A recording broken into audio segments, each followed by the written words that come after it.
ਵਾਹਿਗੁਰੂ ਜੀ ਕਾ ਖਾਲਸਾ, ਵਾਹਿਗੁਰੂ ਜੀ ਕੀ ਫਤਿਹ। ਪਰਮ ਸਤਿਕਾਰਯੋਗ ਗੁਰਮਤਿ ਦੀ ਕਲਾਸ ਵਿੱਚ ਜੁੜ ਬੈਠੇ ਗੁਰੂ ਰੂਪ ਸਾਧ ਸੰਗਤ ਜੀ ਵਡਭਾਗੇ ਹਾਂ। ਗੁਰੂ ਸਾਹਿਬ ਨੇ ਬਖਸ਼ਿਸ਼ ਕੀਤੀ ਹੈ, ਰੋਜ਼ਾਨਾ ਦੀ ਤਰ੍ਹਾਂ ਗੁਰਮਤਿ ਦੀ ਕਲਾਸ ਜੁਆਇਨ ਕਰਦੇ ਹਾਂ। ਪਿਛਲੇ ਦਿਨਾਂ 'ਚ ਅਸੀਂ ਇਤਿਹਾਸ ਦੀ ਵਿਚਾਰ ਚੱਲ ਰਹੀ ਸੀ, ਜੋ ਕਿ ਆਪ ਜੀ ਨੇ ਸਰਵਣ ਕੀਤੀ ਹੈ। ਸਿੱਖ ਰਾਜ ਕਿਵੇਂ ਬਣਿਆ, ਸਿੱਖ ਰਾਜ ਕਿਵੇਂ ਗਿਆ। ਇਹ ਸਮੁੱਚਾ ਇਤਿਹਾਸ ਅਸੀਂ ਜਿਹੜਾ ਸੀ ਉਹ ਵਿਚਾਰਿਆ ਸੀ, ਤੇ ਕੋਸ਼ਿਸ਼ ਇਹੀ ਹੈ ਕਿ ਆਪਾਂ ਗੁਰੂ ਸਾਹਿਬ ਦਾ ਵੱਧ ਤੋਂ ਵੱਧ ਜਿਹੜੇ ਸਾਡੇ ਪੁਰਾਣੇ ਗ੍ਰੰਥ ਨੇ ਉਹਨਾਂ ਵਿੱਚੋਂ ਇਤਿਹਾਸ ਵਾਚੀਏ। ਇਸੇ ਹੀ ਇਤਿਹਾਸ ਦੀ ਲੜੀ ਵਿੱਚੋਂ ਜੋ ਆਪ ਸਭ ਸੰਗਤਾਂ ਦੇ ਨਾਲ ਹੁਣ ਇਤਿਹਾਸ ਸਾਂਝਾ ਕਰਨਾ ਹੈ, ਧੰਨ ਸ੍ਰੀ ਗੁਰੂ ਨਾਨਕ ਸਾਹਿਬ ਸੱਚੇ ਪਾਤਸ਼ਾਹ ਜੀ ਦਾ ਜੀਵਨ ਇਤਿਹਾਸ, ਜੋ ਉਹਨਾਂ ਦੇ ਗੁਰੂ ਨਾਨਕ ਸਾਹਿਬ ਸੱਚੇ ਪਾਤਸ਼ਾਹ ਜੀ ਦੇ ਸਮੇਂ ਚਮਤਕਾਰ ਹੋਏ ਨੇ, ਜਿਨ੍ਹਾਂ ਨੂੰ ਭਾਈ ਵੀਰ ਸਿੰਘ ਜੀ ਨੇ ਨਾਨਕ ਪ੍ਰਕਾਸ਼ ਸ੍ਰੀ ਗੁਰੂ ਨਾਨਕ ਚਮਤਕਾਰ ਦੇ ਵਿੱਚ ਭਾਈ ਵੀਰ ਸਿੰਘ ਜੀ ਵੱਲੋਂ ਬਾਖੂਬੀ ਜ਼ਿਕਰ ਕੀਤਾ ਹੈ। ਉਹਨਾਂ ਵਿੱਚੋਂ ਅਸੀਂ ਇੱਕ ਚਮਤਕਾਰ ਜਿਹੜਾ ਹੈ ਗੁਰੂ ਨਾਨਕ ਸਾਹਿਬ ਜੀ ਦੇ ਨਾਲ ਜੋ ਇਤਿਹਾਸ ਰਿਲੇਟਡ ਹੈ ਉਹ ਅਸੀਂ ਵਿਚਾਰਾਂਗੇ। ਸੋ ਆਪ ਸਭ ਸੰਗਤਾਂ ਦਾ ਇਸੇ ਤਰ੍ਹਾਂ ਸਹਿਯੋਗ ਔਰ ਆਪ ਸਭ ਸੰਗਤਾਂ ਇਸੇ ਤਰ੍ਹਾਂ ਜੁੜ ਬੈਠ ਕੇ ਬੜੇ ਪਿਆਰ ਸਤਿਕਾਰ ਨਾਲ ਸਰਵਣ ਕਰਨਾ ਜੀ। ਅੱਜ ਅਸੀਂ ਭਾਈ ਵੀਰ ਸਿੰਘ ਜੀ ਵੱਲੋਂ ਸਭ ਤੋਂ ਪਹਿਲਾਂ ਜਿਹੜਾ ਬਾਲ ਚੋਜ ਹੈ ਗੁਰੂ ਨਾਨਕ ਸਾਹਿਬ ਸੱਚੇ ਪਾਤਸ਼ਾਹ ਜੀ ਦਾ, ਉਹ ਅਸੀਂ ਆਰੰਭ ਕਰਾਂਗੇ। ਸਾਰੀ ਸੰਗਤ ਬੜੇ ਅਦਬ ਸਤਿਕਾਰ ਨਾਲ ਗੁਰਫਤਿਹ ਨਾਲ ਸਾਂਝ ਬਣਾਓ। ਆਖੋ ਵਾਹਿਗੁਰੂ ਜੀ ਕਾ ਖਾਲਸਾ, ਵਾਹਿਗੁਰੂ ਜੀ ਕੀ ਫਤਿਹ। ਇਸ ਆਰੰਭਤਾ ਦੇ ਵਿੱਚ ਜਦੋਂ ਅਸੀਂ ਭਾਈ ਵੀਰ ਸਿੰਘ ਜੀ ਨੂੰ ਪੜ੍ਹਦੇ ਹਾਂ ਤਾਂ ਉਹਨਾਂ ਨੇ ਬੜਾ ਸੁੰਦਰ ਲਿਖਿਆ ਹੈ। ਗੁਰੂ ਅਰਜਨ ਪਾਤਸ਼ਾਹ ਜੀ ਦਾ ਇੱਕ ਪਾਵਨ ਬਚਨ ਬਸੰਤ ਰਾਗ ਦੇ ਵਿੱਚ ਹੈ ਕਿ ਗੁਰੂ ਨਾਨਕ ਦੇਵ ਗੋਬਿੰਦ ਰੂਪ। ਗੁਰੂ ਨਾਨਕ ਸਾਹਿਬ ਸੱਚੇ ਪਾਤਸ਼ਾਹ ਜੀ ਉਸ ਪਰਮਾਤਮਾ ਦੇ ਹੀ ਰੂਪ ਸਨ, ਜਿਸ ਦੇ ਬਾਬਤ ਭਾਈ ਗੁਰਦਾਸ ਜੀ ਨੇ ਵੀ ਆਪਣੇ ਪਾਵਨ ਰਚਨਾ ਦੇ ਅੰਦਰ ਜ਼ਿਕਰ ਕੀਤਾ ਹੈ ਕਿ ਗੁਰੂ ਨਾਨਕ ਸਾਹਿਬ ਸੱਚੇ ਪਾਤਸ਼ਾਹ ਜੀ ਉਸ ਅਕਾਲ ਪੁਰਖ ਵੱਲੋਂ ਨਿਵਾਜੇ ਹੋਏ, ਜਿਨ੍ਹਾਂ ਨੇ ਇਸ ਧਰਤੀ ਦੇ ਉੱਤੇ ਆਣ ਕੇ ਕਾਲੀ ਬੋੜੀ ਰਾਤ ਨੂੰ ਜਿਹੜਾ ਵਾ ਉਹ ਪ੍ਰਮਾਤਮਾ ਦੇ ਇਲਾਹੀ ਸ਼ਬਦ ਦੇ ਰਾਹੀਂ ਗਿਆਨ ਦਾ ਸੂਰਜ ਚੜਾ ਕੇ ਉਸ ਰਾਤ ਨੂੰ ਦੂਰ ਕੀਤਾ। ਤੇ ਭਾਈ ਗੁਰਦਾਸ ਜੀ ਤੇ ਗੁਰੂ ਨਾਨਕ ਸਾਹਿਬ ਸੱਚੇ ਪਾਤਸ਼ਾਹ ਜੀ ਨੂੰ ਆਪ ਨਮਸਕਾਰ ਕਰਦੇ ਨੇ, ਬਖਸ਼ਿਸ਼ ਕਰਦੇ ਨੇ ਕਿ ਨਮਸਕਾਰ ਗੁਰਦੇਵ ਕੋ, ਸਤਿਨਾਮ ਜਿਸ ਮੰਤਰ ਸਮਾਇਆ ਭਉਜਲ ਵਿੱਚੋਂ ਕੱਢ ਕੇ, ਮੁਕਤ ਪਦਾਰਥ ਮਾਹੀ ਸਮਾਇਆ, ਜਨਮ ਮਰਨ ਭਉ ਕੱਟਿਆ, ਸੰਸਾਰ ਰੋਗ ਵਿਜੋਗ ਮਿਟਾਇਆ, ਇਹ ਸੰਸਾਰ ਹੈ ਜਨਮ ਮਰਨ ਵਿੱਚ ਦੁੱਖ ਸਵਾਇਆ। ਇੱਥੋਂ ਤੱਕ ਕਿ ਜਦੋਂ ਗੁਰੂ ਨਾਨਕ ਸਾਹਿਬ ਜੀ ਦੇ ਦਰਸ਼ਨ, ਉਹਨਾਂ ਦਾ ਉਪਦੇਸ਼ ਅੱਖਾਂ ਨਾਲ ਦੀਦਾਰ ਹੋ ਜਾਂਦੇ ਨੇ, ਕੰਨਾਂ ਦੇ ਨਾਲ ਉਪਦੇਸ਼ ਸਰਵਣ ਨੂੰ ਮਿਲਦਾ ਹੈ ਤੇ ਜਮ ਦੰਡ ਸਿਰੋਂ ਨਾ ਉਤਰਿਆ ਸਾਖਤ ਦੁਰਜਨ ਜਨਮ ਗਵਾਇਆ। ਫਿਰ ਮਾਫ਼ ਕਰਨਾ, ਜਦੋਂ ਮਨੁੱਖ ਸੰਸਾਰੀ ਕਾਰ ਵਿਹਾਰ ਦੇ ਵਿੱਚ ਜੁੜ ਜਾਂਦਾ ਹੈ, ਪਾਵਨ ਪਰਮਾਤਮਾ ਦੇ ਨਾਮ ਨੂੰ ਭੁੱਲ ਜਾਂਦਾ ਹੈ, ਫਿਰ ਉਹਦੇ ਸਿਰ ਉੱਤੇ ਜਿਹੜਾ ਕਾਲ ਹੈ ਉਹ ਮੰਡਰਾਉਂਦਾ ਹੈ। ਕਦੇ ਵੀ ਉਹਦਾ ਜਿਹੜਾ ਕਾਲ ਹੈ ਉਹ ਪਿੱਛੇ ਨਹੀਂ ਹਟਦਾ ਤੇ ਅਜਿਹੀ ਹਾਲਾਤ ਵਿੱਚ ਮਨੁੱਖ ਆਪਣਾ ਵਿਅਰਥ ਜੀਵਨ ਗਵਾਉਂਦਾ ਹੈ। ਪਰ ਜਿਹੜਾ ਮਨੁੱਖ ਗੁਰੂ ਨਾਨਕ ਸਾਹਿਬ ਦੇ ਦਰਸ਼ਨ ਕਰ ਲੈਂਦਾ ਹੈ, ਉਹ ਭਉਜਲ ਸਮੁੰਦਰ ਦੇ ਵਿੱਚੋਂ ਪਾਰ ਲੰਘ ਜਾਂਦਾ ਹੈ। ਸੋ ਅੱਜ ਅਸੀਂ ਉਹਨਾਂ ਹੀ ਬਾਲ ਚੋਜਾਂ ਦੇ ਵਿੱਚੋਂ, ਜੋ ਗੁਰੂ ਨਾਨਕ ਪਾਤਸ਼ਾਹ ਜੀ ਨਿਰੰਕਾਰੀ ਜੋਤ ਹੈ, ਪ੍ਰਮਾਤਮਾ ਦਾ ਰੂਪ ਹੈ, ਉਹਨਾਂ ਦੇ ਜੀਵਨ ਵਿੱਚੋਂ ਕੁਝ ਅਸੀਂ ਵਿਚਾਰਾਂਗੇ। ਜਿਸ ਦਿਨ ਸਤਿਗੁਰੂ ਨਾਨਕ ਸਾਹਿਬ ਸੱਚੇ ਪਾਤਸ਼ਾਹ ਜੀ ਇਸ ਧਰਤੀ ਦੇ ਉੱਤੇ ਆਉਂਦੇ ਨੇ, ਭਾਈ ਸਾਹਿਬ ਲਿਖਦੇ ਨੇ ਕਿ ਮਾਨੋ ਪਿਛਲੀ ਰਾਤ ਦਾ ਚੰਦ ਜੋ ਕਈ ਦਿਨਾਂ ਤੋਂ ਹਰ ਦਿਨ ਪਤਲਾ ਹੁੰਦਾ ਜਾਂਦਾ ਹੈ, ਅੱਜ ਪੂਰੇ ਦੀਆਂ ਪੂਰੀਆਂ 4 ਨੁੱਕਰਾਂ ਵਿੱਚ ਇੱਕ ਨਿੱਕੀ ਜਿਹੀ ਬਰੀਕ ਪ੍ਰਕਾਸ਼ ਦੀ ਕਮਾਨ ਬਣ ਕੇ ਸੂਰਜ ਦੇ ਉਦੇ ਹੋਣ ਵਾਲੇ ਚਾਨਣੇ ਦੀ ਉਡੀਕ ਵਿੱਚ ਚਾਂਦਨੀ ਆਪਾ ਵਾਰ ਨੂੰ ਇਉਂ ਤਿਆਰ ਖੜਾ ਹੈ, ਜਿਵੇਂ ਕਿਸੇ ਅਗਨ-ਹੋਤਰੀ ਵਿੱਚ ਹੱਥ ਅਰਗੇ ਦੇ ਮੂੰਹ ਅੱਗੇ ਘਿਓ ਦੀ ਆਹੂਤੀ ਅਗਨੀ ਵਿੱਚ ਛਾਲ ਮਾਰਨ ਨੂੰ ਤਿਆਰ ਹੁੰਦੀ ਹੈ। ਬੜੇ ਧਿਆਨ ਨਾਲ ਇਹ ਸੁਣਨ ਵਾਲਾ ਹੈ ਇਹ ਇਤਿਹਾਸ, ਕਿਉਂਕਿ ਭਾਈ ਸਾਹਿਬ ਬੜੇ ਪਿਆਰ ਦੇ ਨਾਲ ਇਸ ਇਤਿਹਾਸ ਨੂੰ ਬਿਆਨ ਕਰਦੇ ਨੇ। ਤਾਰਿਆਂ ਦੇ ਮੰਡਲ ਸਾਰੀ ਰਾਤ ਨੂਰ ਦੀ ਫੁਹਾਰ ਵਸਾਉਂਦੇ ਅਡੋਲ ਚਾਲੇ ਪਏ, ਰਾਸ ਮੰਡਲ ਦੇ ਨਾਚ ਵਾਂਗੂ ਪਰ ਨਾ ਦਿਸਣ ਵਾਲੇ ਆਪਾ ਵਾਰ ਨਾਚ ਵਿੱਚ ਮਲਕੜੇ ਮਲਕੜੇ ਠੁਮਕਦੇ ਧਰੂਦ ਵਾਲੇ ਗੇੜ ਖਾਂਦੇ। ਆਉਣ ਵਾਲੇ ਨੂਰ ਦੇ ਆਉਣ ਤੋਂ ਪਹਿਲਾਂ ਉਸ ਦੀਆਂ ਸੂਹਾਂ ਲੈ ਲੈ ਹੀ ਆਪਣਾ ਚਾਨਣ ਅਰਪਣ ਕਰਦੇ ਘੁੰਮਦੇ ਚਲੇ ਜਾ ਰਹੇ ਹਨ। ਨੀਲਾ ਨੀਲਾ ਆਕਾਸ਼ ਧੋਤੀ ਹੋਈ ਨੀਲਮਣੀ ਵਾਂਗੂ ਟਹਿਕ ਰਿਹਾ ਹੈ। ਇਹ ਗੁਰੂ ਨਾਨਕ ਸਾਹਿਬ ਜੀ ਦੇ ਬਾਲ ਚੋਜਾਂ ਦੀ ਗੱਲ ਹੈ, ਤੇ ਮਾਨੋ ਭਾਈ ਸਾਹਿਬ ਉਹਨਾਂ ਦੇ ਜੀਵਨ ਤੋਂ ਪਹਿਲਾਂ ਦੀ ਗੱਲ ਕਰ ਰਹੇ ਨੇ। ਕਿਸੇ ਭਗਤੀ ਭਾਵ ਵਿੱਚ ਭਰਿਆ ਸ਼ਾਂਤ ਰਸ ਰਸੀਆ ਆਪਣੇ ਉੱਚੇ ਮੰਡਲਾਂ ਵਿੱਚ ਕਿਸੇ ਉੱਚੇ ਤੇ ਸਰਬ ਮਾਤ ਕਰਨ ਵਾਲੇ ਤ੍ਰਿਖੇ ਪ੍ਰਕਾਸ਼ ਦੇ ਉੱਡਦੇ ਰੱਥ ਦਾ ਆਦਰ ਮੰਡਲ ਬਣ ਲਈ ਚਾਉ ਵਿੱਚ ਆਇਆ ਆਪਾ ਨਿਹੋੜਨਾ ਰਾਹ ਤੱਕਦਾ ਖੜਾ ਹੈ। ਮਿੱਠੀ ਮਿੱਠੀ ਮੰਦ ਮੰਦ ਬਹੁਤ ਸੂਖਮ ਤੇ ਮੱਧਮ ਬੰਦ ਸੁਗੰਧੀ ਨਾਲ ਲਪਟ ਪਈ ਪੌਣ ਵਾਂਗ ਭਾਵ ਹਵਾ ਵਗ ਰਹੀ ਹੈ। ਮਾਨੋ ਕੋਈ ਸੁੰਦਰ ਕੁਮਾਰੀਆਂ ਦੀ ਇੱਕ ਰੂਪ ਵਾਲੀ ਮੰਡਲੀ ਕਿਸੇ ਰੱਬੀ ਜੋਤ ਧਰਮ ਸਰੂਪ ਤੇ ਜਗਤ ਤਾਰਕ ਸੂਰਮੇ ਦੇ ਵਿਜੇਮਾਨ ਆ ਰਹੇ ਸਵਾਗਤ ਤੇ ਚਾਉ ਵਿੱਚ ਉਸ ਦੀ ਆਰਤੀ ਉਤਾਰਨ ਲਈ ਜਾ ਰਹੀ ਹੈ।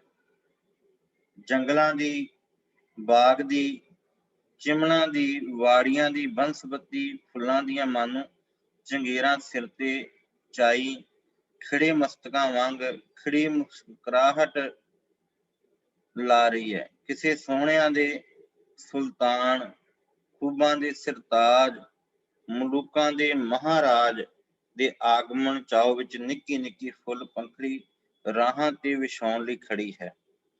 ਇਹ ਗੁਰੂ ਨਾਨਕ ਸਾਹਿਬ ਜੀ ਦਾ ਬਾਲ ਚੋਜ ਹੈ। ਉਸ ਤੋਂ ਪਹਿਲਾਂ ਇਹ ਕਵੀ ਜਿਹੜਾ ਹੈ ਨਾ, ਉਹ ਸਾਹਮਣੇ ਜਿਹੜਾ ਹੈ ਉਹ ਖੜਾ ਹੋਇਆ ਇਹ ਤੱਕ ਰਿਹਾ ਹੈ ਕਿ ਮਾਨੋ ਇਸ ਤਰ੍ਹਾਂ ਸਾਹਮਣੇ ਉਹਦੇ ਸਵਾਗਤ ਵਾਸਤੇ ਸਾਰਾ ਕੁਝ ਹੋ ਰਿਹਾ ਹੈ। ਹਾਂ, ਆਪਣੀ ਸੁਗੰਧੀ ਦੀ ਫੁਹਾਰ ਚੁਫੇਰੇ ਫੈਲਾ ਕੇ ਰੂਹਾਂ ਨੂੰ ਸੁਗੰਧਿਤ ਕਰ ਰਹੀ ਹੈ ਤੇ ਫੁੱਲ ਬਖਾ ਰਹੀ ਹੈ। ਉੱਚੇ ਉੱਚ ਲੰਮੇ ਲੰਮੇ ਬਿਰਛਾਂ ਦੀਆਂ ਪੱਤੀਆਂ ਹਰੀਆਂ ਹੋ ਰਹੀਆਂ ਹਨ। ਜਿਹੜੀਆਂ ਡਾਲੀਆਂ ਨੇ ਬਨਸਪਤੀ ਬਨਮਾਲੀ ਦੇ ਰਸਤਿਆਂ ਦੇ ਮੰਦ ਮੰਦ ਵੇਗ ਦਾ ਚਬਰ ਝੁਲਾ ਰਹੀਆਂ ਹਨ। ਹਰਿਆ ਹਰਿਆ ਘਾਹ ਇਸ਼ਨਾਨ ਕਰ, ਨਹਾ ਧੋ ਸਾਫ ਹੋ, ਤ੍ਰੇਲ ਬਿੰਦੂਆਂ ਦੀਆਂ ਮੋਤਸਰੀਆਂ ਪਹਿਨ ਕਿਸੇ ਸਦਾ ਹਰੇ ਭਰੇ ਦੇ ਆਉਣ ਦੇ ਪਿਆਰ ਵਿੱਚ ਆਪਾ ਵਾਰ ਉਮਾਹ ਵਿੱਚ ਭਰ ਕੇ ਮਖਮਲੀ ਫਰਸ਼ ਵਾਂਗੂ ਵਿਛਿਆ ਜਾ ਕੇ ਲਹਿ ਲਹਿ ਕਰ ਰਿਹਾ ਹੈ। ਪੂਰੇ ਤੋਂ ਪਹਿਲੀ ਚਾਨਣ ਰੇਖਾ ਫੁੱਟੀ, ਮਗਰੇ ਹੀ ਮਹੀਨ ਮਹੀਨ ਸੋਲ ਸੋਲ ਅਡੋਲ ਅਡੋਲ ਆਪੋ ਵਿੱਚ ਮਿਲੀਆਂ ਇੱਕ ਦੂਜੇ ਤੋਂ ਕਾਲੀਆਂ ਕਾਲੀਆਂ ਚਾਨਣ ਰਿਸ਼ਮਾਂ ਬੇਮਲੂਮੇ ਵੇਗ ਵਿੱਚ ਦੌੜਦੀਆਂ ਆ ਰਹੀਆਂ ਹਨ। ਚਿੜੀ ਚੁਹਕ ਪਈ, ਇੱਕ ਹਾਂ ਅਨੇਕਾਂ ਪੰਛੀ ਨਿਕਲ ਪਏ, ਸਭ ਦੇ ਰਾਗ ਅਲਾਪ ਛਿੜ ਪਏ, ਮਾਨੋ ਆਗਮ ਆਦਰ ਦੇ ਸੋਹਲੇ ਹੋ ਰਹੇ ਹਨ। ਦੇਖੋ ਪੂਰੇ ਵੱਲੋਂ ਸੁਨਹਿਰੀ ਪ੍ਰਕਾਸ਼ ਦੇ ਬਾਣ ਗੁਲਿਆਈ ਲੈ ਲੈ ਉੱਠੇ। ਹਾਂ, ਜਲਾਲ ਭਰੀ ਤੇਜ ਭਰੀ ਪੰਘਰੇ ਹੋਏ ਸੋਨੇ ਦੇ ਰੰਗ ਵਾਂਗੂ ਲਹਿਰਦੀ ਤੇ ਚਮਕਦੀ ਡਲਾਂ ਭਰੀ ਆਭਾ ਵਾਲੀ ਸੂਰਜ ਦੀ ਟਿੱਕੀ ਤੇ ਗੁਲਿਆਈ ਧਰਤੀ ਦੇ ਤਲ ਤੋਂ ਉੱਭਰਦੀ ਤੇ ਉੱਚੀ ਹੁੰਦੀ ਨਿਕਲ ਪਈ ਹੈ। ਨੈਣ ਲਾਓ ਤੱਕੋ, ਦਿਸਦੀ ਹੈ ਸਾਫ਼, ਤੇ ਨੈਣ ਘਾਬਰਦੇ ਕੋਈ ਨਹੀਂ, ਸਗੋਂ ਟਿਕਦੇ ਹਨ। ਕਿਸ ਪਿਆਰ ਆਭਾ ਨਾਲ ਇਹ ਨੂਰ ਆ ਕੇ ਨੈਣਾਂ ਵਿੱਚ ਭਰਦਾ, ਅੰਦਰੇ ਸਿਰੰਜਦਾ ਤੇ ਸਿਰ ਨੂੰ ਸਰੂਰ ਨਾਲ ਭਰਦਾ ਹੈ। ਹਾਂ, ਨੂਰ ਦੀ ਪਿਆਸ ਵਾਲੇ, ਨੂਰ ਪਿਆਂ ਫੜ ਉੱਠਣ ਵਾਲੇ, ਨੂਰ ਦੇ ਕਦਰਾਂ ਵਾਲੇ, ਨੂਰ ਲਈ ਰਚੇ, ਨੂਰ ਨੂੰ ਝੋਲੀ ਵਿੱਚ ਲੈ ਲੈਣ ਵਾਲੇ, ਮਾਨੋ ਨੂਰ ਦੀ ਪ੍ਰੇਮ ਤਾਂਘ ਵਿੱਚ ਨੂਰ ਤੋਂ ਹੀ ਘੜੇ ਗਏ ਨੈਣ ਕਿਸ ਤਰ੍ਹਾਂ ਨੂਰ ਪਈ ਰਹੇ ਹਨ, ਝਮਕਾ ਵੀ ਨਹੀਂ ਲੈਂਦੇ। ਜਿਉਂ-ਜਿਉਂ ਨੂਰ ਦਾ ਥਾਲ ਉਚੇਰਾ ਹੁੰਦਾ ਹੈ, ਮਾਨੋ ਨੈਣ ਨੂਰ ਦੇ ਬੁੱਕੇ ਤੋਂ ਵਸ ਰਹੇ ਹਨ, ਨੂਰ ਨੀਰ ਨਾਲ ਨਾ ਰਹੇ ਹਨ। ਖੜੇ ਨੂਰ ਤੇਜ ਵਿੱਚ ਹਾਂ, ਪਰ ਜਾਪਦਾ ਇੰਜ ਹੈ ਕਿ ਕਿਸੇ ਸਰੋਵਰ ਦੇ ਇਸ਼ਨਾਨ ਨੇ ਨਾ ਨਿਰਾ ਨੈਣਾਂ ਨੂੰ, ਸਗੋਂ ਸਾਰੇ ਸਰੀਰ ਨੂੰ ਹਲਕਾ ਫੁਲਕਾ ਤਰੋ ਤਾਜ਼ਾ ਕਰ ਦਿੱਤਾ ਹੈ। ਇਹ ਸਾਹਮਣੇ ਗੁਰੂ ਨਾਨਕ ਸਾਹਿਬ ਸੱਚੇ ਪਾਤਸ਼ਾਹ ਜੀ ਦੀ ਤਸਵੀਰ ਹੈ। ਭਾਈ ਵੀਰ ਸਿੰਘ ਜੀ ਦੀ ਇਹ ਜਿਹੜੀ ਕਿਤਾਬ ਹੈ ਉਹਦੇ ਵਿੱਚੋਂ ਅਸੀਂ ਇਹ ਇਤਿਹਾਸ ਸਰਵਣ ਕਰ ਰਹੇ ਹਾਂ, ਬੜੇ ਪਿਆਰ ਵਾਲਾ। ਜੇ ਟਿਕ ਕੇ ਸੁਣੋਗੇ ਤੇ ਬੜਾ ਆਨੰਦ ਆਵੇਗਾ। ਨੂਰ ਦਾ ਤਬਕ ਉੱਚਾ ਹੋ ਆਇਆ, ਹੁਣ ਨਜ਼ਰ ਨਹੀਂ ਟਿਕਦੀ, ਪਰ ਹਨੇਰੇ ਵਿੱਚ ਆਛਾਦਨ ਰਹਿਣ ਵਾਲੀ ਧਰਤੀ ਤੇ ਗਗਨ ਮੰਡਲਾਂ ਵਿੱਚ ਨੂਰ ਭਰ ਗਿਆ। ਪ੍ਰਕਾਸ਼ ਹੀ ਪ੍ਰਕਾਸ਼ ਦੀ ਸ਼ਹਿਬਰ ਲੱਗ ਗਈ, ਮਾਨੋ ਅੰਧਕਾਰ ਕਦੇ ਧਰਤੀ ਤੇ ਆਇਆ ਹੀ ਨਹੀਂ ਸੀ। ਘਰਾਂ ਤੇ ਬ੍ਰਿਛਾਂ ਦੇ ਪਰਛਾਵੇਂ ਵੀ ਇਸ ਪ੍ਰਕਾਸ਼ ਦੇ ਅੱਗੇ ਧਰਤੀਆਂ ਉੱਤੇ ਲੰਮੇ ਪੈ ਗਏ। ਹਨੇਰਾ ਧਰਤੀ ਤੋਂ ਤਾਂ ਨਾਸੀ ਤੁਰਿਆ, ਮਨ ਮੰਡਲਾਂ ਤੋਂ ਤਮੋ ਦੇ ਅੰਧਕਾਰ ਹੁਣੇ ਵੀ ਉੱਡ ਨਸੇ। ਭੱਜੀ ਜਾ ਰਹੀ ਹੈ ਨੀਂਦਰ, ਇੰਨੀ ਤਿੱਖੀ ਕਿ ਦੌੜੀ ਜਾਂਦੀ ਨਜ਼ਰ ਵੀ ਨਹੀਂ ਪੈਂਦੀ। ਨੂਰ ਹੁਣੀ ਜਾਗ ਦਾ ਰੂਪ ਲੈ ਕੇ ਪ੍ਰਾਣ ਧਾਰੀਆਂ ਦੇ ਅੰਦਰ ਧੱਸਦੇ ਜਾ ਰਹੇ ਹਨ। ਅਵੇਸਲੇਪਣ ਦੀ ਗੋਦ ਵਿੱਚ ਭਾਈ ਸਾਹਿਬ ਲਿਖਦੇ ਨੇ ਕਿ ਅਵੇਸਲੇਪਣ ਦੀ ਗੋਦ ਵਿੱਚ ਸੁੱਤੇ ਲੋਕੀ ਤੜਕ ਤੜਕ ਉੱਠਦੇ ਹਨ। ਉਦਮ ਦੇ ਪੈਰ ਖੰਭਾਂ ਨਾਲ ਉੱਡ ਪਏ ਹਨ। ਸਮਾਧੀਆਂ ਵਿੱਚ ਲੱਗੀਆਂ ਬਿਰਤੀਆਂ ਸੂਰਜ ਦੀਆਂ ਫੈਲ ਰਹੀਆਂ ਕਿਰਨਾਂ ਵਾਂਗੂ ਆਪਣੇ ਅੰਦਰਲੇ ਨੂਰ ਤੋਂ ਉੱਠ ਕੇ ਬਾਹਰਲੇ ਖੰਡਾਓ ਵਿੱਚ ਆ ਕੇ ਕੁਦਰਤ ਦੇ ਜਲਵਿਆਂ ਵਿੱਚੋਂ ਰਸ ਪੀਣ ਆ ਰਹੀਆਂ ਹੋ ਰਹੀਆਂ ਹਨ। ਲੰਮੀ ਲੰਮੀ ਬਰੀਕ ਬਰੀਕ ਇੱਕ ਦੋ ਤ੍ਰੈ ਸੁਰੀ ਧੁਨ ਆ ਰਹੀ ਹੈ। ਹੁਣ ਧਿਆਨ ਨਾਲ ਸੁਣਨਾ ਜੀ, ਬੜਾ ਆਨੰਦ ਆਏਗਾ। ਮੈਂ ਆਪ ਜੀ ਨੂੰ ਬੇਨਤੀ ਕਰ ਰਿਹਾ। ਧੁਨ ਕੀ ਹੈ? ਤੂੰ ਤੂੰ ਤੂੰ ਤੂੰ ਕੌਣ ਹੈ? ਇਹ ਸਵਾਲ ਹੈ ਕਵੀ ਦਾ। ਕੋਈ ਬੰਦਾ? ਫਿਰ ਸਵਾਲ। ਨਹੀਂ, ਇੱਕ ਵਗਦਾ ਖੂਹ, ਸਾਨੂੰ ਅਚੇਤਨ ਦਿਸਦਾ ਖੂਹ ਹੈ ਜੋ ਇੱਕ ਧੁਨ ਕਰ ਰਿਹਾ ਹੈ, ਕੂੰ ਕੂੰ ਕੂੰ। ਪਰ ਹੁਣ ਇਸ ਸੱਦ ਵਿੱਚੋਂ ਤੂੰ ਤੂੰ ਅਨੁਭਵ ਕਰ ਲੈਣ ਵਾਲੇ ਅਰਸ਼ੀ ਕੰਨ ਆ ਗਏ ਹਨ, ਜਿਨ੍ਹਾਂ ਜਾਗਰਤ ਕੰਨਾਂ ਵਿੱਚ ਇਹ ਨਾਦ ਤੂੰ ਤੂੰ ਦਾ ਸੰਗੀਤ ਬਣਦਾ ਜਾਂਦਾ ਹੈ। ਖੂਹ ਖੇਤੀਆਂ ਨੂੰ ਪਾਣੀ ਦੇ ਰਿਹਾ ਹੈ। ਘੂੰ ਘੂੰ ਦੀ ਆਵਾਜ਼ ਨਾਲ ਕਿਸਾਨ ਨੂੰ ਉਸ ਦੇ ਚੱਲਦੇ ਰਹਿਣ ਦੀ ਸੁਰਤ ਦੇ ਰਿਹਾ ਹੈ। ਪਰ ਹਾਂ, ਅਰਸ਼ੋਂ ਆਏ ਅਰਸ਼ੀ ਮਨ ਭਾਵ ਕਾਵ ਮਨ, ਫਕੀਰ ਮਨ, ਅਵਤਾਰ ਮਨ ਅਤੇ ਕਾਦਰ ਨਾਲ ਸਦਾ ਸੁਰ ਹੋਏ ਮਨ ਜੀ ਇਸ ਤੋਂ ਗੁੰਜਾਰ ਲੈ ਰਹੇ ਹਨ। ਤੂੰ ਤੂੰ ਤੂੰ ਤੂੰ। ਟਿੰਡਾਂ ਦਾ ਗੇੜ ਭਰਿਆ ਆਉਂਦਾ ਹੈ। ਉੱਪਰ ਨੂੰ ਪਾਣੀ ਉਲਟ ਕੇ ਖਾਲੀ ਹੋ ਕੇ ਟੁਰ ਜਾਂਦਾ ਹੈ। ਹੇਠਾਂ ਨੂੰ ਪਾਤਸ਼ਾਹ ਪਾਣੀ ਲੈ ਕੇ ਨਿਰਾਸ ਨੂੰ ਦੇ ਦਿੰਦਾ ਹੈ। ਨਿਸਾਰ ਪਾਣੀ ਲੈਂਦੀ ਹੈ ਪਰ ਅੱਗੇ ਟੋਰ ਦਿੰਦੀ ਹੈ। ਚਬੱਚਾ ਪਾਣੀ ਲੈਂਦਾ ਹੈ, ਆਪਾ ਭਰ ਬੈਠਦਾ ਹੈ, ਪਰ ਦੂਜੇ ਪਾਸੇ ਆੜ ਨੂੰ ਦਾਣ ਦੇਣਾ ਸ਼ੁਰੂ ਕਰ ਦਿੰਦਾ ਹੈ। ਆੜ ਲੈ ਲੈ ਕਰਦੀ ਵਗ ਪੈਂਦੀ ਹੈ, ਨਕਾ ਨਕ ਭਰੀ ਜਾਂਦੀ ਹੈ। ਪਰ ਅੱਗੇ ਜਾ ਕੇ ਸਾਰਾ ਆਪਾ ਖੇਤ ਦੇ ਅਰਪਣ ਕਰ ਦਿੰਦੀ ਹੈ। ਖੇਤ ਪਾਣੀ ਲੈਂਦਾ ਹੈ, ਆਪੇ ਵਿੱਚ ਸਮਾਉਂਦਾ ਹੈ, ਆਪਣੇ ਵਿੱਚ ਲੁਕੇ ਬੈਠੇ ਜਿਉਂਦੇ ਕਿਣਕਣਿਆਂ ਨੂੰ ਪਿਲਾਉਂਦਾ ਹੈ। ਉਹ ਜਾਗ ਉੱਠਦੇ ਹਨ, ਹਰੇ ਭਰੇ ਹੋ ਸਰੀਆਂ ਬਾਹਰ ਕੱਢ ਲੈਂਦੇ ਹਨ ਤੇ ਫਿਰ ਝੂਮਦੇ ਹਨ। ਬਾਕੀ ਪਾਣੀ ਜੀ ਦਾਣ ਦਿੰਦਾ ਹੈ, ਫਿਰ ਖੇਤ ਵਿੱਚੋਂ ਹੇਠ ਉਤਰਦਾ ਹੈ। ਵਿੱਚੋਂ ਸਿੰਜਰਦਾ ਖੂਹਾਂ ਦੀਆਂ ਤਹਿਾਂ ਵੱਲ ਰੁੱਖ ਕਰ ਜਾਂਦਾ ਹੈ। ਉੱਥੋਂ ਫਿਰ ਚੜ੍ਹਦਾ ਹੈ ਉੱਪਰ ਹਰਟ ਦੇ ਬਲ ਨਾਲ।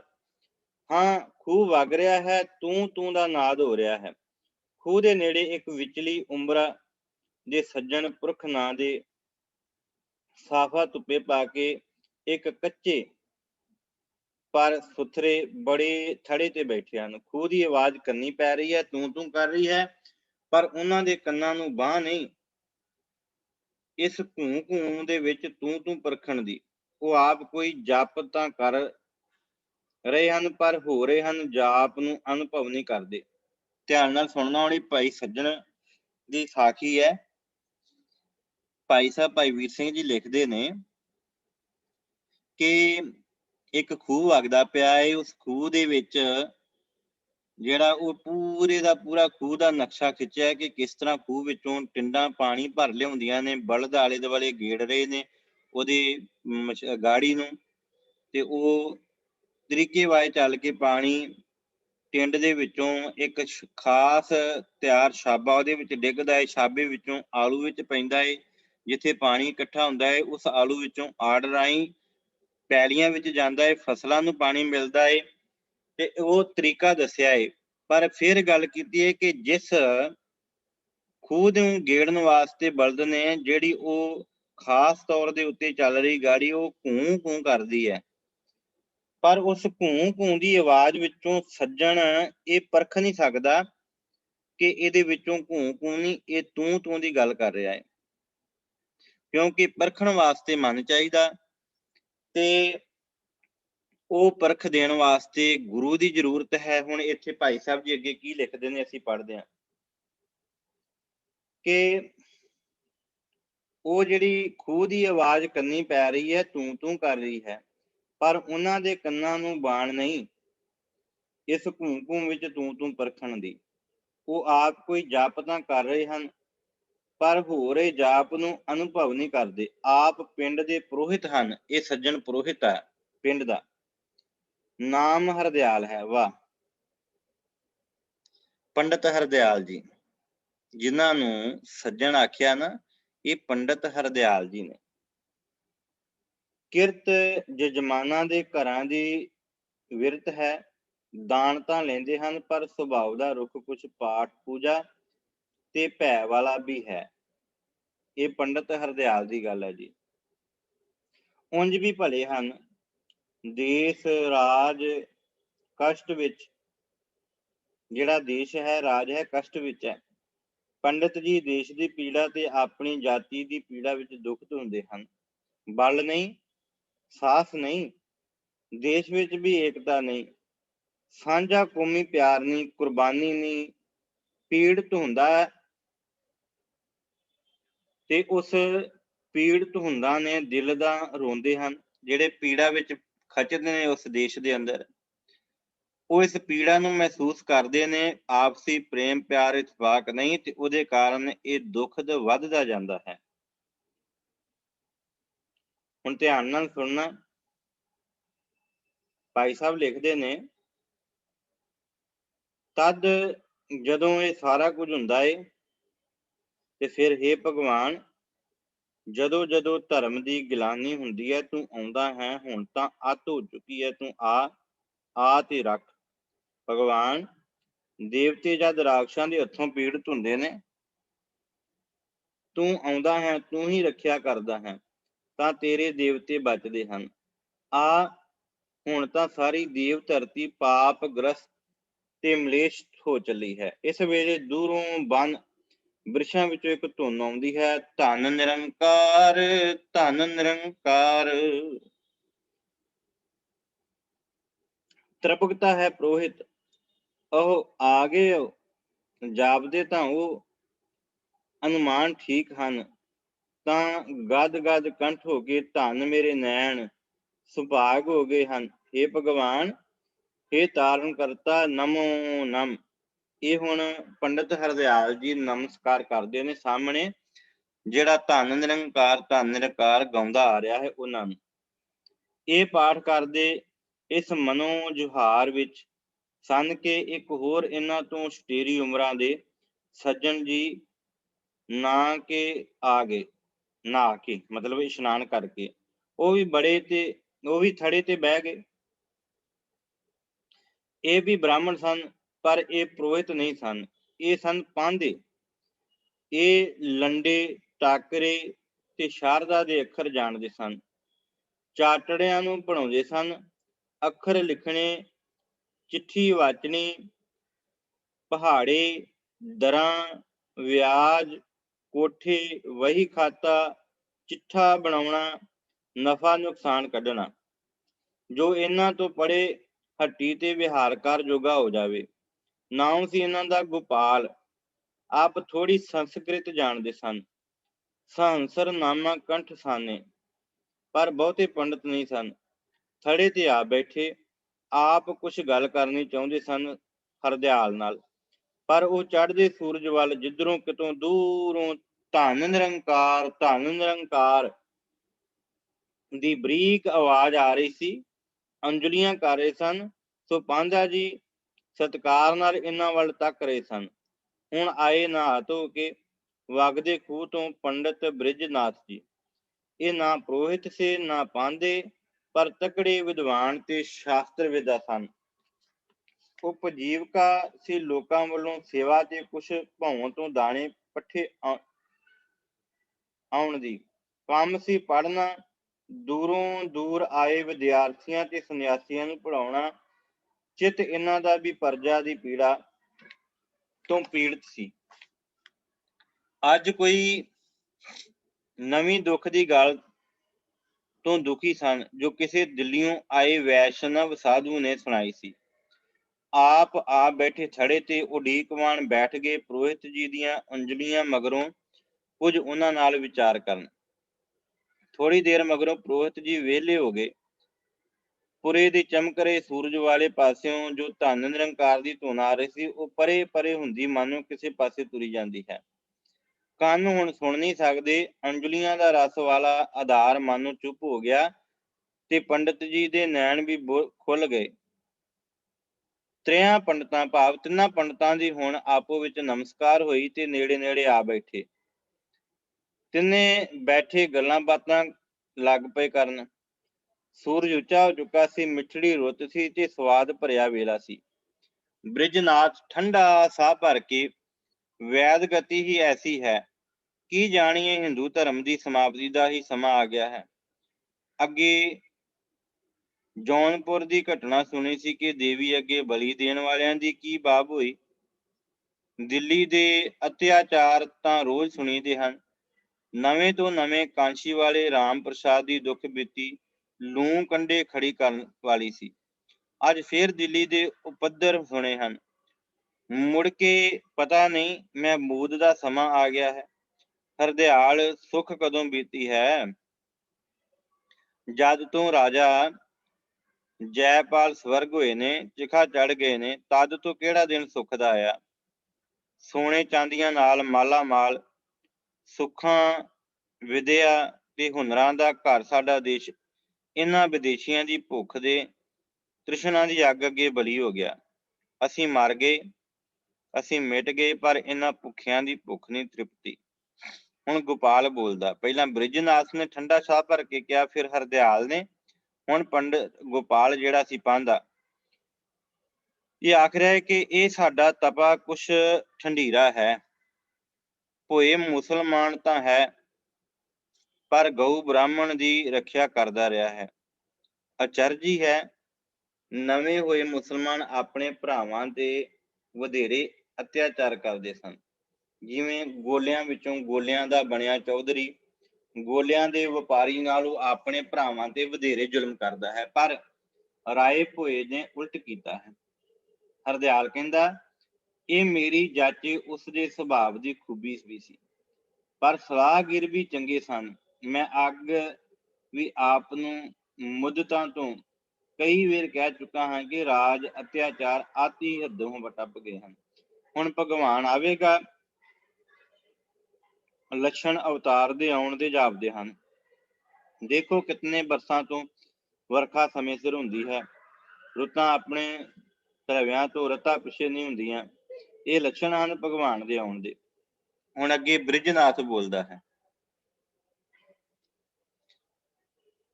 ਬ੍ਰਿਜਨਾਥ ਕਹਿ ਰਿਹਾ ਹੈ, ਅਨੁਮਾਨ ਤਾਂ ਐਸੇ ਹੀ ਹਨ। ਭਵਿੱਖਤ ਪੁਰਾਣ ਵਿੱਚ ਜੋ ਪਤੇ ਦਿੱਤੇ ਹਨ, ਉਹਨਾਂ ਦਾ ਸਮਾਂ ਵੀ ਪੁੱਗਾ ਜਾਪਦਾ ਹੈ। ਕਿੰਤੂ ਕਦ ਤੱਕ ਆਸ? ਸਾਡੇ ਕਸ਼ਟ ਅੱਗੇ ਹੀ ਅਸਹਿ ਸਨ, ਪਰ ਹੁਣ ਲੋਧੀਆਂ ਦੇ ਰਾਜ ਦੇ ਕਹਿਰ ਸਮੇਂ ਵਿੱਚ ਤਾਂ ਮਿਲ ਰਹੇ ਕਸ਼ਟ ਝੱਲਣੇ ਕਠਿਨ ਹੋ ਗਏ ਹਨ। ਅਸੀਂ ਹਾਂ ਕਿ ਮਰ ਵੀ ਨਹੀਂ ਮਿਟਦੇ। ਇੱਕੋ ਰਾਤ ਸਾਰੇ ਸੁੱਤੜੇ ਸੌਂ ਜਾਈਏ ਤਾਂ ਅਲਖ ਮੁੱਕੇ, ਕਜੀਆ ਚੁੱਕੇ। ਗੋਪਾਲ ਪੰਡਤ ਜੀ ਹੁਣ ਬੋਲਦੇ ਨੇ। ਪਾਂਧਾ ਜੀ, ਪੰਡਤ ਜੀ, ਨਿਰਾਸ਼ਤਾ ਤਾਂ ਐਸੀ ਹੀ ਹੈ, ਪਰ ਜਾਨ ਕੁਛ ਐਸੀ ਸਖਤ ਹਟੀ ਹੈ ਕਿ ਖੇਤਾਂ ਦੇ ਮੂੰਹ ਆ ਕੇ ਵੀ ਜਿਉਣਾ ਹੀ ਜਿਉਣਾ ਲੋੜੀਦਾ ਹੈ। ਕੀ ਕਰੀਏ? ਅਸੀਂ ਲੋਕ ਹਾਂ ਹੀ ਗਰੀਬ, ਨਿਤਾਣੇ ਬ੍ਰਾਹਮਣ। ਸਾਡੇ ਰਾਣੇ ਰਾਜੇ ਸਭ ਰੇਤ ਥਲੀ ਤੇ ਪਹਾੜੀ ਜਾ ਵੜੇ। ਜਦ ਦੇ ਰਾਏ ਪਿਥੌਰਾ ਆਪਣਿਆਂ ਦੇ ਵੇਲੇ ਸਿਰ ਟੋਏ ਦੇਣ ਕਰਕੇ ਚੱਲ ਬਸੇ। ਬਸ ਹਿੰਦੂ ਐਸ਼ਵਰਜ ਨਾਲ ਲੈ ਗਏ। ਹੁਣ ਤਾਂ ਜੋ ਰਾਜਾ ਹੈ ਅੱਧਾ ਮੁਸਲਮਾਨ ਹੈ। ਨਾ ਆਣ ਹੈ ਨਾ ਸ਼ਾਨ ਹੈ। ਅਸੀਂ ਤਾਂ ਅਜੇ ਉਤਲਾ ਸਾਹ ਲੈ ਸਕਦੇ ਹਾਂ ਕਿਸੇ ਵੇਲੇ, ਪਰ ਰਾਜੇ ਤਾਂ ਅੱਠੇ ਪੈਰ ਕਸਾਈ ਦੇ ਬੱਕਰੇ ਵਾਂਗ ਹੈ। ਭੈ ਵਿੱਚ ਰਹਿੰਦਾ ਹੈ। ਨਜ਼ਰਾਨਾ ਦਿੰਦੇ ਹਨ, ਸਲਾਮਾਂ ਕਰਦੇ ਹਨ, ਵੱਡੀਆਂ ਚੜ੍ਹਦੇ ਹਨ, ਗੋਲਿਆਂ ਵਾਂਗ ਜਿਉਂਦੇ ਹਨ। ਸੋ ਆਸ ਦਾ ਮੂੰਹ ਕਿਸ ਪਾਸਿਓਂ ਤੱਕਣ ਲਈ ਅੱਖਾਂ ਲਈਏ? ਪੁਰੋਹਿਤ ਹਰਦਿਆਲ ਜੀ, ਆਪ ਜੀ ਆਸ ਨਾਲ ਦਿਲ ਜੋੜੀਦਾ ਹੈ ਕਿ ਤੁਸੀਂ ਨਾਲੇ ਪੰਡਤ ਹੋ, ਨਾਲੇ ਭਗਵਾਨ ਦੇ ਉਪਾਸ਼ਕ ਹੋ। ਤੁਹਾਡਾ ਅਨੁਮਾਨ ਹੀ ਠੀਕ ਨਿਕਲੇ ਕਿ ਸ਼ਾਇਦ ਭਗਵਾਨ ਦਾ ਅਵਤਰਨ ਸਮਾਂ ਨੇੜੇ ਆ ਗਿਆ ਹੈ। ਖਬਰੇ ਅੱਖਾਂ ਤੱਕ ਲੈਣਗੀਆਂ, ਸ਼ਾਇਦ ਦੇਖ ਹੀ ਲੈਣ ਕਿ ਕੋਈ ਅਵਤਾਰ ਆਵੇ ਤੇ ਉਹਦੇ ਦਰਸ਼ਨ ਕਰ ਲਈਏ। ਹੁਣ ਅੱਗੋਂ ਪੰਡਤ ਹਰਦਿਆਲ ਜੀ ਜੋ ਪੁਰੋਹਿਤ ਨੇ ਉਹ ਆਖਦੇ ਨੇ ਕਿ ਮੇਰਾ ਅਨੁਮਾਨ ਮੈਨੂੰ ਨਿਸ਼ਚੇ ਤੇ ਲੈ ਗਿਆ ਹੈ ਕਿ ਅਵਤਾਰ ਪ੍ਰਗਟ ਹੋਣ ਦਾ ਸਮਾਂ ਹੈ, ਔਰ ਜੇ ਮੈਂ ਭੁੱਲਦਾ ਨਹੀਂ ਤਾਂ ਉਹ ਆ ਗਿਆ ਹੈ ਅਜੇ ਬਾਲਪਣੇ ਵਿੱਚ ਤੇ ਅਪ੍ਰਗਟ, ਪਰ ਲੱਛਣ ਸਾਰੇ ਉਹ ਹਨ। ਪੰਡਤ ਬ੍ਰਿਜਨਾਥ ਹੁਣ ਕਾਹਲੇ ਹੋ ਕੇ ਅੱਗੋਂ ਬੋਲੇ ਨੇ, ਪੁਰੋਹਿਤ ਜੀ, ਸੱਚ? ਸਾਨੂੰ ਵੀ ਦੱਸੋ, ਅਸੀਂ ਵੀ ਦਰਸ਼ਨ ਪਾਈਏ, ਸੋਧੀਏ, ਵੇਖੀਏ। ਅੱਗੋਂ ਪੁਰੋਹਿਤ ਪਾਂਧੇ ਗੋਪਾਲ ਵੱਲ ਤੱਕ ਕੇ, ਭਾਵ ਪੁਰੋਹਿਤ ਹਰਦਿਆਲ ਜੀ ਹੁਣ ਅੱਗੋਂ ਫਿਰ ਜਵਾਬ ਦਿੰਦੇ ਨੇ, ਕਿਉਂ ਪਾਂਧਾ ਜੀ, ਤੁਸਾਂ ਵੀ ਤੱਕਿਆ ਹੋਊ? ਹੁਣ ਅੱਗੇ ਪਾਂਧਾ ਬੋਲਦਾ, ਕਾਹਲਾ ਹੋ ਗਿਆ, ਕਦੋਂ, ਕਿੱਥੇ, ਕੌਣ? ਪੁਰੋਹਿਤ, ਬਾਲਕਾ, ਬੇਦੀ ਕੁਲ ਦਾ ਬਾਲਕਾ, ਹਸਮੁਖ, ਸੁੰਦਰ, ਸਡੌਲ, ਜਿਹਦਾ ਚਿਹਰਾ ਮੱਥਾ ਚੌੜਾ, ਜਿਹੜਾ ਨੈਣ ਰਸੀਲੇ, ਜਿਹਦੀਆਂ ਬਾਹਾਂ ਲੰਮੀਆਂ ਗੋਡਿਆਂ ਤੱਕ। ਅੱਗੋਂ ਫਿਰ ਪਾਂਧਾ ਕਹਿੰਦਾ ਹੈ, ਕਿਹੜਾ ਬੇਦੀ ਕੁਲ, ਕਿਹੜੀ ਬੇਦੀ ਕੁਲ? ਇਹ ਪਾਂਧੇ ਦਾ ਅੱਗੋਂ ਬੋਲ ਹੈ। ਫਿਰ ਧਿਆਨ ਦੇਣਾ, ਆਪ ਜੀ ਸਰਵਣ ਕਰ ਲਈ ਜੀ ਬੜੇ ਧਿਆਨ ਦੇ ਨਾਲ। ਇਹ ਤਿੰਨੇ ਬੈਠੇ ਨੇ, ਪੰਡਤ ਹਰਦਿਆਲ ਜੀ ਨਾਲ, ਪੰਡਤ ਬ੍ਰਿਜਨਾਥ ਜੀ ਤੇ ਨਾਲ ਪੰਡਤ ਗੋਪਾਲ ਜੀ। ਆਪਸ ਵਿੱਚ ਇਹਨਾਂ ਦੀ ਵਿਚਾਰ ਚਰਚਾ ਹੋ ਰਹੀ ਹੈ। ਇਹਦੇ ਵਿੱਚ ਪੰਡਤ ਹਰਦਿਆਲ ਜੀ ਜਿਹੜੇ ਪੁਰੋਹਿਤ ਨੇ ਉਹ ਆਖ ਰਹੇ ਨੇ ਕਿ ਗੁਰੂ ਨਾਨਕ ਸਾਹਿਬ ਜੀ ਬਾਰੇ ਕਿ ਬੇਦੀ ਕੁਲ ਦੇ ਵਿੱਚ ਇੱਕ ਬਾਲਕ ਆਇਆ ਏ, ਸਾਰੇ ਗੁਣ ਉਹਦੇ ਨਿਰੰਕਾਰ ਵਾਲੇ ਨੇ। ਹੁਣ ਇੱਥੇ ਜਿਹੜਾ ਪਾਂਧਾ ਏ, ਮਾਫ ਕਰਨਾ, ਹਾਂ, ਜਿਹੜਾ ਪਾਂਧਾ ਹੈ ਨਾ, ਉਹ ਕਾਹਲਾ ਪੈ ਕੇ ਗੋਪਾਲ ਦਾਸ ਕਾਹਲਾ ਪੈਂਦਾ ਤੇ ਕਹਿੰਦਾ, ਕਿਹੜਾ ਬੇਦੀ ਕੁਲ? ਬੇਦੀ ਵੱਡਾ ਤਾਂ ਸਾਡੇ ਮਹਿਤਾ ਹੀ ਹਨ, ਮਹਿਤਾ ਕਾਲੂ ਜੀ, ਜਿਹਨੂੰ ਮਹਿਤਾ ਕਲਿਆਣ ਦਾਸ ਆਖੀਦਾ, ਇਹ ਗੋਪਾਲ ਦਾਸ ਆਖਦੇ ਨੇ। ਅੱਗੋਂ ਫੇਰ ਪੁਰੋਹਿਤ हाँ जी, उसे दा बालक दा नां है नानक। अगों फिर पांधा गोपाल दास आखदा नानक, नानक, नानक हैं अवतार सच्ची। सोच के बड़े ध्यान दे नाल सोचदा फिर कहंदा ठीक है। हाँ, ਲੱਛਣ ਅਲੌਕਿਕ ਤਾਂ ਹਨ। ਫਿਰ ਅੱਗੋਂ ਪੁਰੋਹਿਤ ਬੋਲਦਾ ਹੈ, ਤੁਹਾਡੇ ਪੜ੍ਹਨੇ ਜੋ ਪਾਇਆ ਗਿਆ ਸੀ, ਤੁਸਾਂ ਤਾਂ ਬਹੁਤ ਨੇੜੇ ਹੋ ਕੇ ਡਿੱਠਾ ਹੈ। ਕਹਿੰਦਾ ਮੈਂ ਡਿੱਠਾ ਤਾਂ ਅਚਰਜ ਹੈ, ਪਰ ਅਵਤਾਰ ਭਗਵਾਨ ਦਾ ਅਵਤਾਰ ਇਸ ਪਾਸੇ ਮੇਰੀ ਸੋਚ ਨਹੀਂ ਗਈ। ਹੈਨ ਲੱਛਣ ਤਾਂ ਅਦਭੁਤ, ਡਿੱਠੇ ਨਾ ਸੁਣੇ। ਪੰਡਿਤ ਅੱਗੋਂ ਬੋਲਦਾ ਹੈ, ਪੰਡਿਤ ਹਰਦਿਆਲ ਜੀ, ਪੁਰੋਹਿਤ ਜੀ ਕੀ ਤੁਸੀਂ ਮੰਨ ਗਏ ਹੋ? ਨਹੀਂ ਮਾਫ ਕਰਨਾ, ਪੰਡਿਤ ਬ੍ਰਿਜ ਲਾਲ ਬੋਲ ਰਿਹਾ ਹੈ। ਤੇ ਪੰਡਿਤ ਬ੍ਰਿਜ ਲਾਲ ਕਹਿੰਦਾ ਹੈ ਪੰਡਿਤ ਹਰਦਿਆਲ ਜੀ ਨੂੰ, ਪੁਰੋਹਿਤ ਜੀ ਨੂੰ, ਕਿ ਪੁਰੋਹਿਤ ਜੀ ਕੀ ਤੁਸੀਂ ਮੰਨ ਗਏ ਹੋ? ਅਵਤਾਰ ਦੇ ਲੱਛਣ ਬਹੁਤ ਪ੍ਰਤੱਖ ਹੁੰਦੇ ਹਨ, ਤੁਸਾਂ ਕੁਛ ਪਰਤਾਇਆ ਵੀ ਹੈ ਆਪੂ।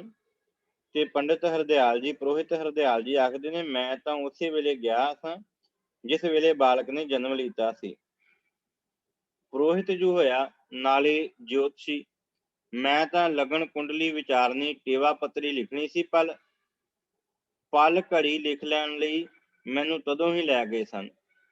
ਵੇਖੋ ਜਦ ਬਾਲਕ ਜਨਮਿਆ, ਦਾਈ ਦੱਸਦੀ ਹੈ ਕਿ ਆਕਾਸ਼ ਧਰਤੀ ਵਿੱਚ ਖੁਸ਼ੀ ਦੇ ਸੁੱਖ ਦਾ ਮੀਂਹ ਵਸਦਾ ਜਾਪਦਾ ਸੀ।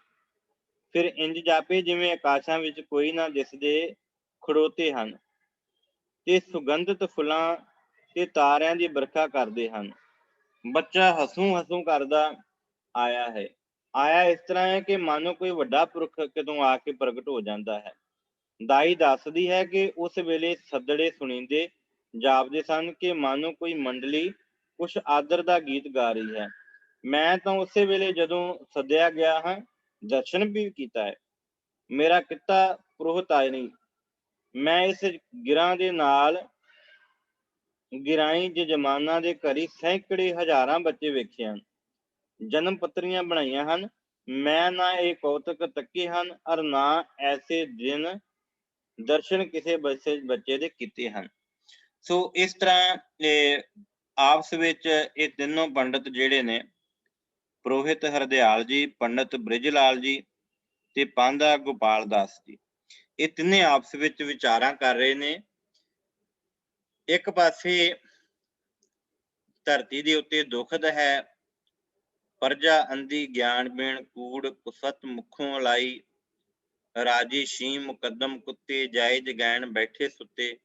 ਤੇ ਦੂਜੇ ਪਾਸੇ ਧਰਮੀ ਪੁਰਸ਼ ਜਿਹੜਾ ਕੁਝ ਧਰਮ ਦਾ ਗਿਆਨ ਰੱਖਦੇ ਨੇ, ਪਰ ਜਿਨ੍ਹਾਂ ਦੇ ਵਿੱਚ ਹੌਸਲਾ ਨਹੀਂ, ਉਸ ਸਮੇਂ ਅਹਿਲਕਾਰਾਂ ਦੇ ਨਾਲ, ਬਾਦਸ਼ਾਹਾਂ ਦੇ ਨਾਲ ਜਿਹੜਾ ਟਾਕਰਾ ਕਰਨ ਦਾ, ਉਹ ਆਪਣੇ ਮਨ ਦੇ ਹਾਵ ਭਾਵ ਜਿਹੜੇ ਨੇ ਆਪਸ ਵਿੱਚ ਬੈਠੇ ਵਿਚਾਰਦੇ ਨੇ ਤੇ ਇੱਕ ਦੂਜੇ ਨੂੰ ਆਖ ਰਹੇ ਨੇ ਕਿ ਭਾਈ ਧਰਤੀ ਤੇ ਪਾਪ ਬੜਾ ਵੱਧ ਗਿਆ। ਦੂਜਾ ਕਹਿੰਦਾ ਪਾਪ ਤੇ ਵੱਧ ਗਿਆ, ਪਰ ਜਿਹੜਾ ਹੁਣ ਸਮਾਂ ਚੱਲ ਰਿਹਾ, ਇਉਂ ਲੱਗਦਾ ਕੋਈ ਪਰਮਾਤਮਾ ਦਾ ਰੂਪ ਧਰਤੀ ਤੇ ਆਵੇਗਾ। ਤੇ ਪੰਡਿਤ ਹਰਦਿਆਲ ਜੀ ਕਹਿੰਦੇ ਨੇ ਕਿ ਨਹੀਂ, ਮੈਨੂੰ ਇਉਂ ਲੱਗਦਾ ਜਿਸ ਤਰ੍ਹਾਂ ਇਸ ਧਰਤੀ ਤੇ ਉਸ ਬਾਲਕ ਨੇ ਜਨਮ ਲੈ ਲਿਆ, ਜਿਸ ਬਾਲਕ ਦੇ ਵਿੱਚ ਨਿਰੰਕਾਰੀ ਜੋਤ ਹੈ। ਤੇ ਫਿਰ ਉਹ ਵਿਚਾਰ ਵਟਾਂਦਰਾ ਹੁੰਦਾ ਹੈ ਕਿ ਉਹ ਨਿਰੰਕਾਰੀ ਜੋਤ ਹੈ ਕਿਹੜੀ। ਤੇ ਉਸ ਸਮੇਂ ਜਦੋਂ ਉਹ ਨਿਰੰਕਾਰੀ ਜੋਤ ਦੀ ਗੱਲ ਹੁੰਦੀ ਹੈ, ਤੇ ਫਿਰ ਪੰਡਿਤ ਹਰਦਿਆਲ ਜੀ ਆਖਦੇ ਨੇ ਕਿ ਉਹ ਬੇਦੀ ਕੁੱਲ ਦੇ ਵਿੱਚ, ਭਾਵ ਮਹਿਤਾ ਕਲਿਆਣ ਦਾਸ ਜੀ, ਮਹਿਤਾ ਕਾਲੂ ਜੀ ਦੇ ਘਰ ਛੋਟਾ ਬਾਲਕ ਜਿਹਦਾ ਨਾਮ ਨਾਨਕ ਰੱਖਿਆ ਹੈ, ਉਹ ਹੈ। ਮੈਨੂੰ ਇਉਂ ਲੱਗਦਾ ਹੈ ਕਿਉਂਕਿ ਦੌਲਤਾਂ ਦਾਈ ਨੇ ਮੈਨੂੰ ਦੱਸਿਆ ਕਿ ਜਦੋਂ ਇਹ ਜੰਮਿਆ ਸੀ, ਇਹੋ ਜਿਹਾ ਬਾਲਕ ਕਦੇ ਵੀ, ਮੈਂ ਬੜੇ ਬੱਚਿਆਂ ਨੂੰ ਜਨਮ ਦਿੱਤਾ ਪਰ ਐਸੇ ਕੌਤਕਾਂ ਵਾਲਾ ਬਾਲਕ ਨਹੀਂ ਵੇਖਿਆ। ਹਸੂੰ ਹਸੂੰ ਕਰਦਾ ਚਿਹਰਾ, ਇਉਂ ਜਿੱਦਾਂ ਵੱਡਾ ਪੁਰਖ, ਕੋਈ ਸਿਆਣਾ ਪੁਰਖ ਇਸ ਧਰਤੀ ਦੇ ਉੱਤੇ ਆ ਗਿਆ ਹੋਵੇ। ਸੋ ਕੱਲ ਨੂੰ ਅਸੀਂ ਅਗਲਾ ਇਤਿਹਾਸ ਜਿਹੜਾ ਉਹ ਵਿਚਾਰਾਂਗੇ, ਇਹਦੇ ਵਿੱਚ ਪੰਡਿਤ ਜਿਹੜਾ ਬ੍ਰਿਜਨਾਥ ਹੈ, ਉਹ ਹੁਣ ਅੱਗੇ ਕੀ ਆਖਦਾ ਹੈ ਤੇ ਪੰਡਿਤ ਹਰਦਿਆਲ ਜੀ ਉਹਨਾਂ ਨੂੰ ਕੀ ਜਵਾਬ ਦਿੰਦੇ ਹਨ। ਸੋ ਕੱਲ ਦੀ ਕਲਾਸ ਵਿੱਚ ਵਿਚਾਰਾਂਗੇ। ਅੱਜ ਇੰਨੀਆਂ ਕਿ ਬੇਨਤੀਆਂ ਪ੍ਰਵਾਨ ਕਰਨੀਆਂ। ਦਰਅਸਲ ਅੱਜ ਬਰੋਡਬੈਂਡ ਨਹੀਂ ਚੱਲ ਰਿਹਾ, ਸੋ ਅਸੀਂ ਮੋਬਾਈਲ ਦੇ ਨੈਟਵਰਕ ਤੋਂ ਹੀ ਜਿਹੜਾ ਵਾ ਉਹ ਕਲਾਸ ਜੁਆਇਨ ਕੀਤੀ ਹੈ। ਕਲਾਸ ਲਾਉਂਦਿਆਂ ਵਿਚਾਰ ਕਰਦਿਆਂ ਅਨੇਕਾਂ ਪ੍ਰਕਾਰ ਦੀਆਂ ਭੁੱਲਾਂ ਗਲਤੀਆਂ ਮਾਫ਼ ਕਰਨੀਆਂ। ਕੱਲ੍ਹ ਤੋਂ, ਕਿਉਂਕਿ ਅੱਜ ਪਹਿਲੀ ਵਾਰ ਵੈਸੇ ਪੜ੍ਹਨਾ ਤੇ ਪੜ੍ਹ ਕੇ ਸੁਣਾਉਣਾ ਬੜਾ ਅੰਤਰ ਹੁੰਦਾ ਹੈ। ਇਹ ਇੱਕ ਕਾਵਿਕ ਰੂਪ ਹੈ, ਇੱਕ ਕਹਾਣੀ ਰੂਪ ਹੈ, ਜਿਹਨੂੰ ਨਾਟਕ ਰੂਪ ਵਿੱਚ ਵੀ ਕਹਿ ਲਈਏ ਕਿ ਇਹਦੇ ਵਿੱਚ ਪਾਤਰ ਨੇ। ਭਾਈ ਵੀਰ ਸਿੰਘ ਨੇ ਪਾਤਰ ਬਣਾਏ ਨੇ, ਜਿਨ੍ਹਾਂ ਵਿੱਚੋਂ ਪਹਿਲੀ ਜਿਹੜੀ ਬਾਲ ਚੋਜ ਦੇ ਵਿੱਚ ਜਿਹੜੇ ਇਹ ਤਿੰਨ ਪਾਤਰ ਨੇ, ਪੰਡਿਤ ਹਰਦਿਆਲ ਜੀ, ਪ੍ਰੋਹਿਤ ਹਰਦਿਆਲ ਜੀ, ਪੰਡਿਤ ਬ੍ਰਿਜਨਾਥ ਤੇ ਪਾਂਧਾ ਗੋਪਾਲ ਦਾਸ। ਇਹ ਤਿੰਨਾਂ ਨੂੰ ਜਿਹੜੀ ਇਹਨਾਂ ਤਿੰਨਾਂ ਦੀ ਗੱਲਬਾਤ ਹੈ, ਉਹਦੇ ਰਾਹੀਂ ਗੁਰੂ ਨਾਨਕ ਸਾਹਿਬ ਸੱਚੇ ਪਾਤਸ਼ਾਹ ਜੀ ਦੇ ਜਿਹੜਾ ਵਾ ਉਹ ਜੀਵਨ ਬਾਰੇ ਜਿਹੜਾ ਵਾ ਉਹ ਦੱਸਿਆ ਜਾ ਰਿਹਾ ਹੈ। ਸੋ ਕੱਲ੍ਹ ਨੂੰ ਅਗਲੀ ਕਲਾਸ ਵਿੱਚ ਅਸੀਂ ਇਸੇ ਤਰ੍ਹਾਂ ਹਾਜ਼ਰੀ ਭਰਾਂਗੇ ਜੀ।